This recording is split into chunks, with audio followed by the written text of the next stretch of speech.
Hello students, myself Vishesh Chatwani. I am a chartered accountant and also assistant professor in government college. Income tax के लगातार questions हम लेके आए हैं और एक और क्वेश्चन बैंक आपके सामने है। 20 क्वेश्चन आपके सामने आएंगे। चलिए शुरू करते हैं। सर पहला क्वेश्चन आपके सामने जो आ रहा है वो है employer provides a car below 1.6 litre capacity along with a driver to X partly for official and partly for personal purpose. The expenses incurred by the company are running and maintenance expenses 32,000, driver salary 36,000. Taxable value of perquisite is well. बहुत ही specific question कौन से chapter का है? Salary का है। Salary के अंदर क्या है? Perquisites, facility. फैसिलिटी में कौन सी? Car facility. कार फैसिलिटी में कार कौन सी? छोटी। छोटी मतलब 1.6 लीटर से कम। कार का यूज़ कैसा है? Mix use, partly official partly personal. इतना होते हुए जब आप पहुंचेंगे तब आपको याद आएगा कि इसके अंदर रूल लगेगा 1800 रुपये महीने वाला रूल। अगर कार का partly personal partly professional use है ऑफिशियल तो 1800 रुपये महीने का रूल है और ड्राइवर साथ में है जैसा इस क्वेश्चन में है तो 900 रुपये महीना और ऐड होगा, 2700 रुपये, 2700 रुपये पर मंथ के हिसाब से टैक्सेबिलिटी निकलेगी and the taxable figure will be 32,400, 2700 रुपये महीना इंटू 12। ठीक है सर। कार में बहुत तरह के केसेस होते हैं। अकेले कार के अंदर 10 पॉइंट बन सकते हैं और मैंने हमेशा कहा इस क्वेश्चन बैंक का मकसद यही है। अगर ये पॉइंट आपने छोड़ दिया था कि इसमें से तो नहीं पूछेगा सर, वो कहीं से भी पूछ सकता है और आप मानेंगे जब एक बार पेपर में क्वेश्चन छप जाता है फिर लगता है ये तो इम्पॉर्टेंट था, ये तो देखना ही चाहिए था। तो इसलिए आप जब तक कोशिश होती है पूरा देख के जाइए। सर कौन से एग्ज़ाम्स के लिए? College lecturer exam, junior accountant, accounting officer, UGC net commerce या एनी एसएससी एग्ज़ाम या इनकम टैक्स कहीं पे भी है। सीए प्रोफेशनल के हिसाब से बहुत छोटा लेवल है। सीए प्रोफेशनल वाले बंदों को और हाई फाई वीडियोस देखने चाहिए। मॉडरेट डिग्री के, मीडियम डिग्री के क्वेश्चन ही हैं, उनको आप आराम से देख सकते हैं, अपनी तैयारी को जज कर सकते हैं कि कितनी अच्छी चल रही है। सर नीचे लिखा है if car is used for the both official and personal purpose, if the engine capacity is less than 1.6 liter and the maintenance and the running cost are reimbursed by the employer, the value of the perquisite 1800 रुपये महीना। ये तो है car, छोटी वाली car 1.6 litre से कम। अगर बड़ी वाली कार हो तो 2400 रुपये महीना होता है। ठीक है सर। नीचे का पैराग्राफ पढ़ लीजिएगा, स्क्रीनशॉट ले सकते हैं। ठीक है सर। अगला क्वेश्चन है X retired on 15th of April 2020 from a company. He was entitled to a pension of 4,000 per month. At the time of retirement, he got 75% of the pension commuted and received rupees 120,000 as commuted pension. Calculate the taxable portion of the commuted pension if he is entitled to gratuity. Okay. Options are ये रहे options, आराम से सुनिए। ये question भी है salary का। Salary के अंदर ये क्वेश्चन है रिटायरमेंट बेनिफिट्स का। रिटायरिंग बेनिफिट्स में ये पट्टा जब रिटायर हुआ तो 4,000 मंथली पेंशन इसकी तय हुई, लेकिन इसने कहा कि मुझे मेरी पेंशन का 75% अभी चाहिए और इसको 1,20,000 रुपया मिला।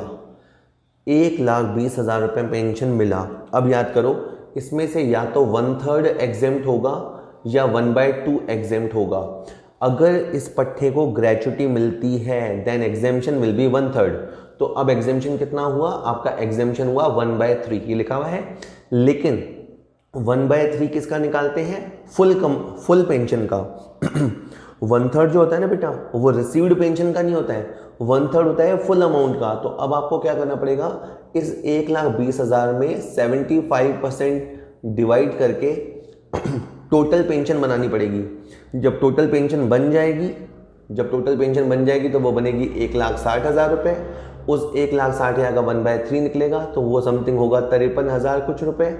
इतना अमाउंट आपका एग्जेम्प्ट हो जाएगा। अपन ये अच्छे से जानते हैं बीइंग ए टैक्स प्रैक्टिशनर कि जो अमाउंट रिसीव होता है उसमें से अगर आप एग्जेम्प्ट पार्ट को अलग कर दोगे तो टैक्सेबल पार्ट आएगा। क्वेश्चन को ध्यान से पढ़ना। अगर इसमें एग्जेम्प्ट पार्ट पूछा होता तो 53,333 विल बी द आंसर, पर अगर इसमें टैक्सेबल पार्ट पूछा है तो 66,667। हिंदी भाषी स्टूडेंट्स को मैं बोलूँगा उन्हें हिंदी में पढ़ना है क्वेश्चन को समझने के लिए, लेकिन सारी क्वेश्चन उनको अंग्रेजी में पढ़ना ही चाहिए क्योंकि end of the day law सारा का सारा इंग्लिश में ही लिखा हुआ होता है, जजमेंट सारे के सारे इंग्लिश में ही आते हैं। ठीक है सर, चलिए सर, तो आप इसमें देखेंगे आंसर विल बी 66,667। जैसे कि मैंने बताया, एक और बात बता दूं, जो गवर्नमेंट एम्प्लॉय होते हैं उनको जो एक मुश्त पेंशन, हिंदी में बोलते हैं एक मुश्त पेंशन, कम्यूटेड पेंशन जो मिलती है उनके लिए वो एग्जेम्प्ट होती है, और जो नॉन गवर्नमेंट एम्प्लॉयज़ होती हैं उनके लिए टैक्सेबल होता है। टैक्सेबल कितना होता है, तो मैं कहूँगा 1/3 पार्ट एग्जेम्प्ट हो जाता है और बाकी का अमाउंट टैक्सेबल होता है अगर वो ग्रेच्युटी रिसिपिएंट भी है तो। ठीक है सर, तो आप इस कैलकुलेशन को देखेंगे तो समझ जाएंगे, लेकिन फिर मैं कहूँगा 1/3 जो होता है वो टोटल का होता है एग्जेम्पशन निकालते समय। ठीक है सर, अगला क्वेश्चन आता है आपके सामने। Calculate the gross annual value from the following details. Municipal value 45,000, fair rental value 50,000, standard rent 48,000, actual rent 42,000। Okay, question देखते ही हमें समझ में आ गया कि हाउस प्रॉपर्टी का क्वेश्चन है। अगर आप एक टैक्स स्टूडेंट ना होते और मैं आपको पूछता मकान की इनकम कैसे निकालोगे, तो आप कह देते कि जो किराया है वो मेरी इनकम है। इस क्वेश्चन का जो एक्चुअल रेंट है सर, वो एक्चुअल रेंट है 42,000, लेकिन हमें पता है कि इनकम टैक्स में एक रेंट और निकाला जाता है known as expected rent. Expected rent, तो याद कीजिए स्टेप वन में आपको म्यूनिसिपल वैल्यू देखनी है और फेयर रेंटल वैल्यू देखनी है और उसमें से बड़ी वैल्यू सेलेक्ट करनी है। सर म्यूनिसिपल वैल्यू तो है 45 और फेयर रेंटल वैल्यू है 50। आपको इसमें से बड़ी वैल्यू सेलेक्ट करनी है, लेकिन ये बड़ी वैल्यू स्टैंडर्ड रेंट से ज़्यादा नहीं हो सकती, तो आपको सर इसमें से 48 पिक करना है। तो आपका एक्सपेक्टेड रेंट है 48, एक्चुअल रेंट है 42, और जब हम ग्रॉस एनुअल वैल्यू GAV निकालते हैं तो दोनों में से जो बड़ी वाली वैल्यू होती है उसे पिक करते हैं, तो सर 48 हो जाएगा आंसर। ठीक है, चारों ऑप्शन दे रखे थे, इनमें बताया है आंसर 48 आएगा। पहले स्टेप पे आपको म्यूनिसिपल वैल्यू या फेयर रेंट देखना है, उसमें से बड़ी वैल्यू लेते हुए स्टैंडर्ड रेंट को क्रॉस नहीं करना है। दूसरे स्टेप में आपको एक्चुअल रेंट लेना है, जो कि पूरे साल का फिगर होता है, वो लेना है, और इनमें से हायर के बेसिस पे जो बड़ी वैल्यू होगी that will be GAV, gross annual value. ठीक है सर, अगला क्वेश्चन आता है, which out of the following is not a case of deemed ownership of house property. Well, ये क्वेश्चन आया तो एकदम से आपको स्ट्राइक करना चाहिए डीम्ड ओनरशिप। अब डीम्ड ओनरशिप क्या होता है, आपको दिमाग में इमेज आनी चाहिए। ठीक है, मैं आपको एग्जाम बताता हूँ। Question, transfer to a spouse for inadequate consideration. तो बिल्कुल सही है, जब कोई हस्बैंड, मान लीजिए जब कोई हस्बैंड अपनी वाइफ को कोई असेट दे देते हैं, उसके नाम में कर देते हैं, बिना पैसे लिए या थोड़े पैसे लिए, अगर वो अपनी वाइफ के नाम प्रॉपर्टी कर भी देते हैं तो भी इसके ओनर H को माना जाएगा। So it is an example of deemed ownership. इसी तरह मान लीजिए कोई फादर है, वो अपने सन को कोई प्रॉपर्टी गिफ्ट कर देते हैं, बेटे के नाम प्रॉपर्टी कर देते हैं, माइनर बेटे के नाम पे, तो भी उस प्रॉपर्टी के ओनर फादर माना जाएंगे। तो ये भी एग्जाम्पल है डीम्ड ओनरशिप का। थर्ड पॉइंट है sir, holder of an impartible asset. मान लीजिए सर कोई HUF है, उस HUF को मेंटेन करते हैं कर्ता जिनका नाम K है। HUF के कर्ता K हैं। अब आप जानते हैं HUF के अंदर जो प्रॉपर्टी होती है वो किसी एक की नहीं होती, वो पूरे फैमिली मेंबर्स की होती है। अब वो प्रॉपर्टी अगर K के नाम है, मान लीजिए रजिस्ट्री करनी थी तो किसी के नाम तो होगी, तो अगर कोई प्रॉपर्टी K के भी नाम है भी, तो भी वो प्रॉपर्टी पूरी फैमिली यानी पूरी HUF की मानी जाएगी। तो यहाँ पे भी मानी जाएगी वर्ड है, तो डीम्ड ओनरशिप का है एग्जाम्पल। ये है प्रॉपर्टी इम्पार्टिबल असेट का एग्जाम्पल। और जो को ओनरशिप होता है सर, को ओनरशिप डीम्ड ओनरशिप नहीं होती, बल्कि वो एक्चुअल ओनरशिप होती है। अगर A और B ने कोई प्रॉपर्टी खरीदी है, दोनों ने 20-20 लाख रुपए कंट्रीब्यूट किया है, तो जब भी हाउस प्रॉपर्टी की इनकम होगी दोनों में इक्वल शेयरिंग है तो इक्वल जाएगा। तो ये आपका लास्ट वाला एग्जाम्पल डीम्ड ओनरशिप का एग्जाम्पल नहीं है। अदरवाइज जो बाकी 3 एग्जाम्पल थे they were the examples of deemed ownership. इसके अलावा 2-3 एग्जाम्पल और भी होते हैं। ठीक है सर, इम्पार्टिबल एसेट्स के बारे में नीचे लिखा है, आप स्क्रीनशॉट लेके पढ़ लीजिएगा आराम से। ठीक है sir, which of the following income is not chargeable as income of business और प्रोफेशन। इनमें से कौन सी इनकम PGBP में नहीं जाएगी। सर पहला है profit and gains of a business carried by an assessee during the previous year. ये तो साफ दिखाई दे रहा है कि ये तो पीजीबीपी की इनकम है। अगर आप कोई बिजनेस चलाते हो, कपड़े का, जूते का, कोई भी बिजनेस, तो वो इनकम पीजीबीपी में है। Income derived by trade association, professional association और similar association from specific services performed for its members.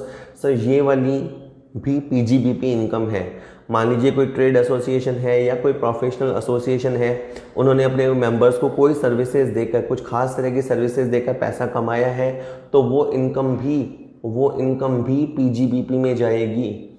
इसी तरह से sir income from the activity of owning and maintaining race horses. Sir races के अंदर जो horses दौड़ते हैं, अगर आप उनके मालिक हैं, आप हॉर्सेस की देखभाल और मेंटेन करते हैं उनको, ये भी आपका बिजनेस है, लेकिन ये खास तरह का बिजनेस है और इसकी इनकम अदर सोर्स में कवर होती है।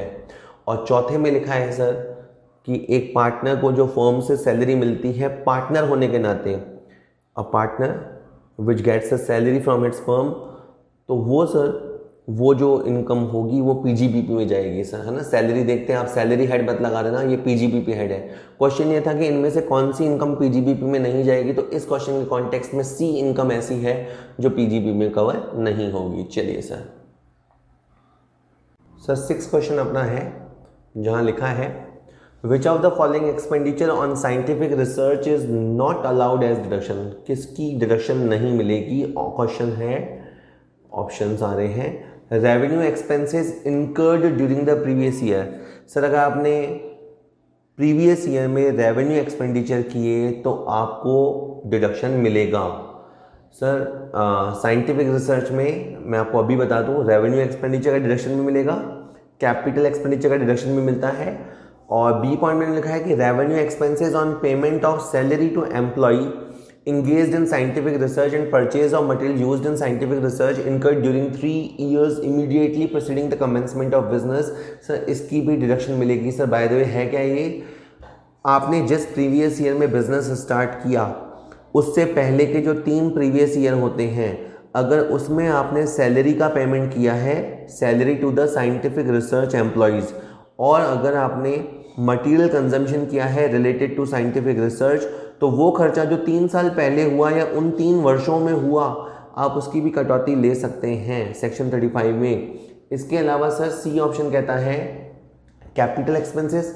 सर कैपिटल एक्सपेंडिचर की भी डिडक्शन होती है। जनरली पीजीबीपी में कैपिटल एक्सपेंडिचर नहीं मिलता, लेकिन साइंटिफिक रिसर्च के लिए जो कैपिटल एक्सपेंडिचर होता है वो भी अलाउड है। तो पहले तीनों पॉइंट्स से मैंने अलाउड गए हैं। चौथा पॉइंट लिखा है expenditure incurred on the acquisition of land. अगर आपने सर ज़मीन खरीदने में पैसा खर्च किया है तो वो अलाउ नहीं होगा। इसका क्वेश्चन यही था कि इनमें से कौन सा खर्चा अलाउ नहीं होगा, तो ज़मीन खरीदने पे जो पैसा सर आपने लगाया है सर वो आपका अलाउ नहीं होगा। डी ऑप्शन इसका आंसर होगा। वेल सर अगला क्वेश्चन है which out of the following is not a condition to be fulfilled for claiming expenditure under section 37(1). Such expenditure should not be covered under the specific section, that is section 30 to 36। Well अब ये question क्या है, PGBP का section है। PGBP में जो खर्चे हैं मेजरली वो सेक्शन 30 से 36 में कवर हो जाते हैं। अगर कोई खर्चा ऐसा है जो बिजनेस का है और वो पहले कवर नहीं होता है तो वो 37(1) में जा सकता है। तो ए पॉइंट बिल्कुल सही लिखी है कि जो खर्चा वहाँ नहीं गया वो 37(1) में जा सकता है। बी पॉइंट ये जो लिखा है कि expenditure should be of capital nature, ये गलत लिखा हुआ है सर। जबकि धारा 37 एक कहती है कि खर्चा कैपिटल एक्सपेंडिचर कैटेगरी का नहीं होना चाहिए, तो बी ऑप्शन उल्टा लिखा हुआ है, गलत लिखा हुआ है। और एक्सपेंडिचर पर्सनल नहीं होना चाहिए, ये बात भी लिखी हुई है वहाँ पे। और एक्सपेंडिचर पूरा बिजनेस के लिए होली और एक्सक्लूसिवली बिजनेस के लिए होना चाहिए, ये भी बात लिखी हुई है। सर मैं आपको सेक्शन 37(1) पढ़ा देता हूँ। सेक्शन 37(1) में खर्चा जा पाए इसके लिए कुछ डूज हैं, कुछ डोंट्स हैं। डूज क्या कहते हैं कि एक्सपेंडिचर ऐसा हो जो बिजनेस के लिए हो, एक्सपेंडिचर ऐसा हो जो प्रीवियस ईयर में हो, इसके अलावा एक्सपेंडिचर ऐसा ना हो जो 30 से 36 में जा सकता हो, एक्सपेंडिचर पर्सनल नहीं होना चाहिए और एक्सपेंडिचर कैपिटल नेचर का नहीं होना चाहिए। आप अच्छे से डूज एंड डोंट्स पढ़िए तो आप समझ पाएंगे कि सेक्शन 37(1) में जाने वाला खर्चा कैपिटल एक्सपेंडिचर नहीं होना चाहिए। ठीक है सर, चलिए अगला क्वेश्चन देखते हैं। Cost of acquisition in case of bonus share allotted before 1st April 2001 will be। Well जब आपको बोनस शेयर मिलते हैं किसी भी कंपनी से तो उसकी एक्चुअल कॉस्ट होती है सर 0, क्योंकि हमें फ्री में मिलते हैं, फ्री ऑफ कॉस्ट होते हैं।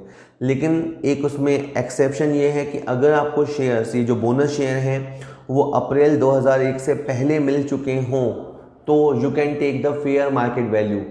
आप कैपिटल गेन निकालते समय, कैपिटल गेन कैलकुलेट करते समय उन शेयर्स की फेयर मार्केट वैल्यू को अपनी कॉस्ट ऑफ एक्विजिशन शो कर सकते हैं। 0 कॉस्ट होते हुए भी आप कॉस्ट ऑफ एक्विजिशन उसको शो कर सकते हैं। ठीक है सर, चलिए तो आप इसका बी ऑप्शन लगा लीजिएगा सारे ऑप्शन पढ़ने के बाद। मैंने पीपीटी डिज़ाइन किए तो मुझे ऑप्शंस वगैरह ध्यान है, आप आराम से ऑप्शन पढ़िएगा। For claiming deduction under section 80C in respect of life insurance premium can be paid by SSC for. Well ये 80C से रिलेटेड क्वेश्चन है, लाइफ इंश्योरेंस प्रीमियम का है, LIC होना चाहिए खुद का और स्पाउस का, सही है। प्रीमियम होना चाहिए खुद का, जीवन साथी का, माइनर चिल्ड्रन का, सही है। खुद का, जीवन साथी का, डिपेंडेंट चिल्ड्रन का, ये भी सही है। खुद का, जीवन साथी का, एनी चाइल्ड, यस ये ज़्यादा सही है। सर 80C के अंदर एसएससी खुद का, अपने स्पाउस का और अपने सभी तरह के बच्चों का इंश्योरेंस करवा सकता है। सभी तरह का मतलब है सन हो या डॉटर, मेजर हो या माइनर, डिपेंडेंट हो या नॉन डिपेंडेंट, मैरिड हो या अनमैरिड, किसी भी तरह के बच्चे का आप इंश्योरेंस करवा सकते हैं, प्रीमियम भर सकते हैं, 80C का फ़ायदा उठा सकते हैं। ठीक है, तो यहाँ पे आप ध्यान दीजिएगा कि अगर किसी बच्चे ने ढंग से पढ़ाई नहीं की तो शायद वो सोचेगा कि 80C में डिपेंडेंट चाइल्ड चलता होगा या माइनर चलता होगा, तो ऐसा नहीं है, सभी तरह के बच्चे चलते हैं। वेल आगे बात करें। क्वेश्चन कहता है an assessee has paid the life insurance premium of 45,000 during the previous year for a policy of 2 lakh rupee taken on 1 April 2015, he share. Okay, वैसे पहले मैं आपको बता दूं, जब भी पॉलिसी का क्वेश्चन आए ना और डेट वगैरह आए तो इसमें आप एक डेट होती है सर 1 अप्रैल 2012, इसको कट ऑफ डेट माना करो। कुछ पॉलिसीज़ होती हैं इस डेट के बाद, इसको अपन बोलते हैं नई पॉलिसीज़। नई पॉलिसीज़ में रूल चल रहा है 10%। सर 10% मतलब 10% का मतलब है कि 10% का मतलब है कि आपकी जो पॉलिसी वैल्यू है उसका 10% ही डिडक्टेबल है। फॉर एग्जांपल अगर आपकी पॉलिसी 2 लाख की है, 2 लाख रुपए की पॉलिसी है तो 20,000 का ही डिडक्शन आपको 80C के रिगार्डिंग मिल सकता है। और अगर आपकी पॉलिसी ओल्ड पॉलिसी है, अप्रैल 2012 के पहले की पॉलिसी है, तो 2 लाख रुपए पे 20%, यानी उस समय 20% की लिमिट थी, अभी 10% की लिमिट है। और एक इसके अलावा एडिशनल रूल ये है जो इसके 1 साल बाद आया था, वो था 1 अप्रैल 2013 का रूल। उसमें अगर जिसका इंश्योरेंस हो रहा है वो 80U वाली बीमारी वाला बंदा हो या 80DDB वाली बीमारी वाला बंदा हो तो 15% का रूल है। तो ये सारे पॉइंट्स आप पढ़ लीजिएगा, समझ लीजिएगा।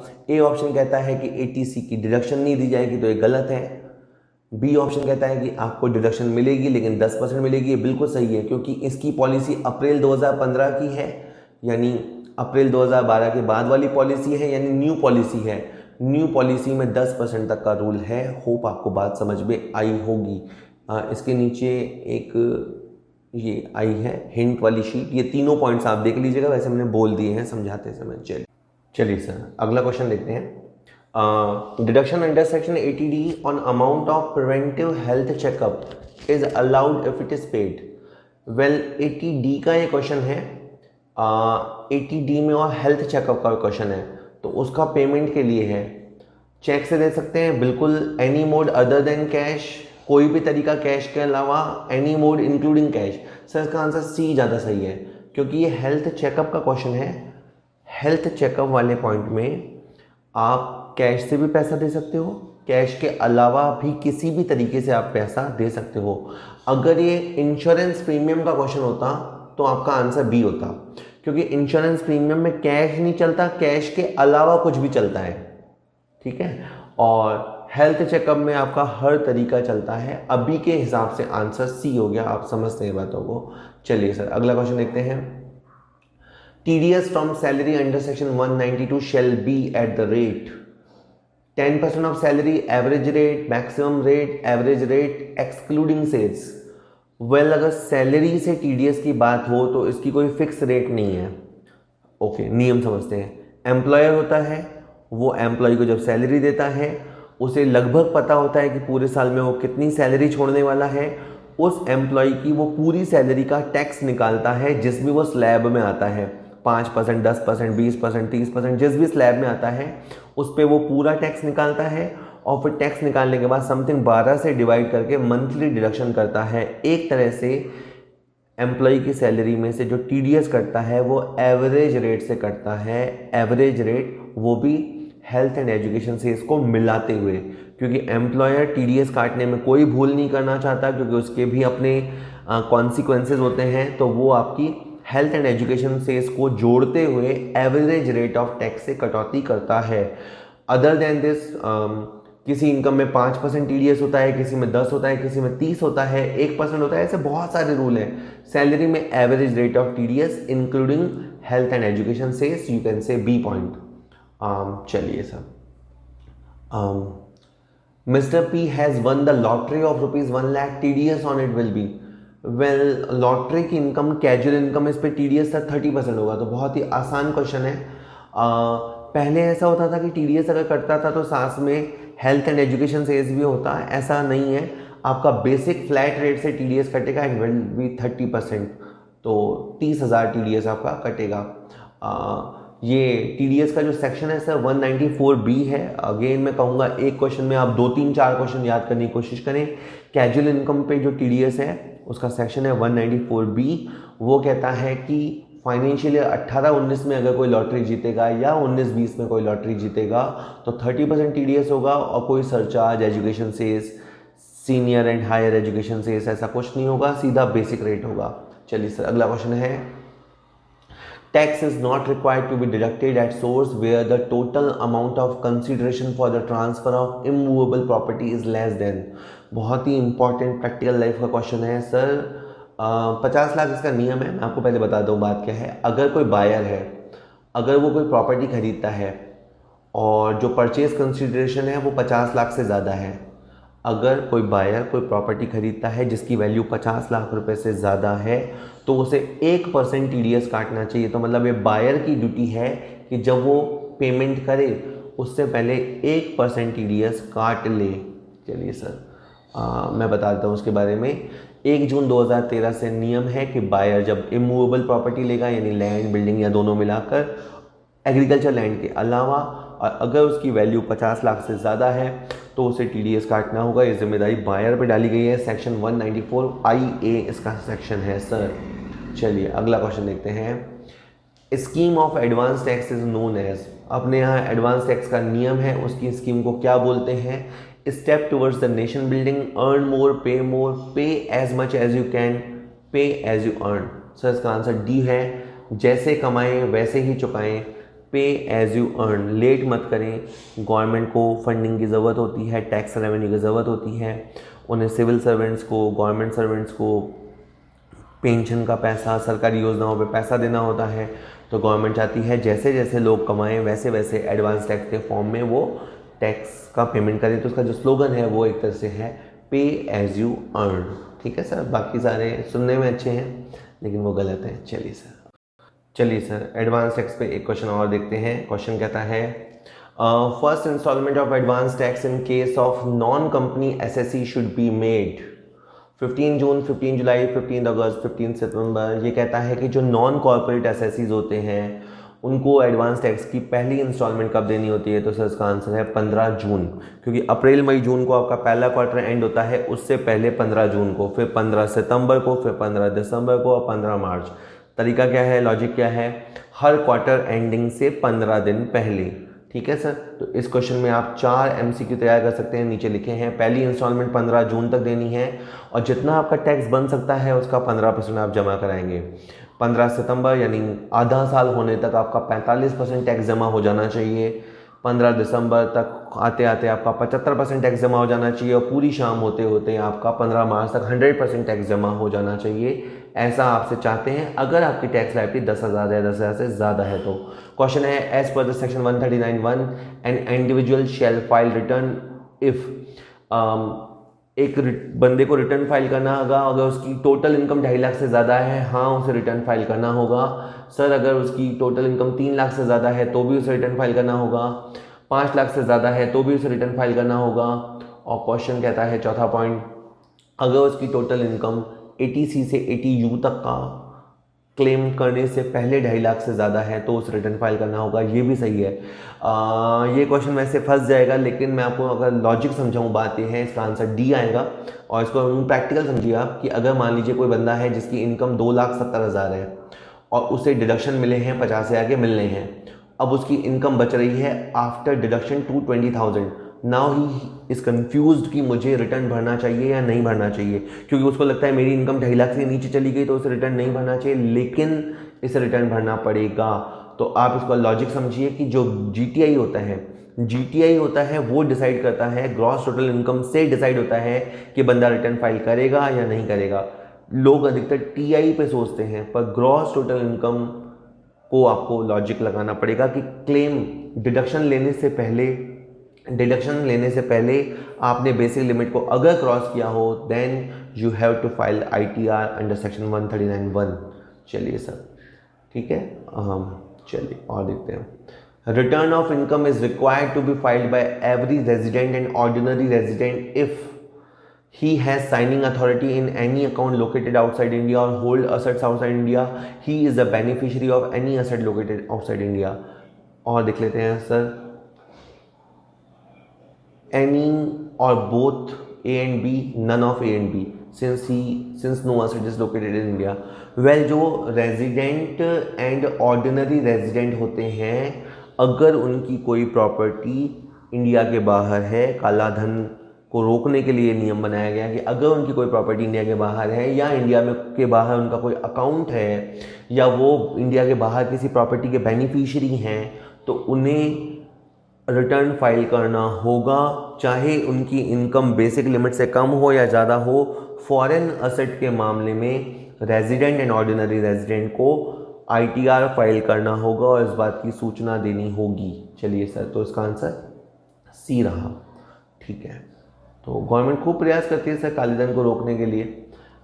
Last date of filing return of income under section 139(1) for assessment year 21-22 in case of a company SSC। Well, बाकी सब के लिए सर रिटर्न फाइल करने की जो डेट होती है सर वो होती है 31 जुलाई।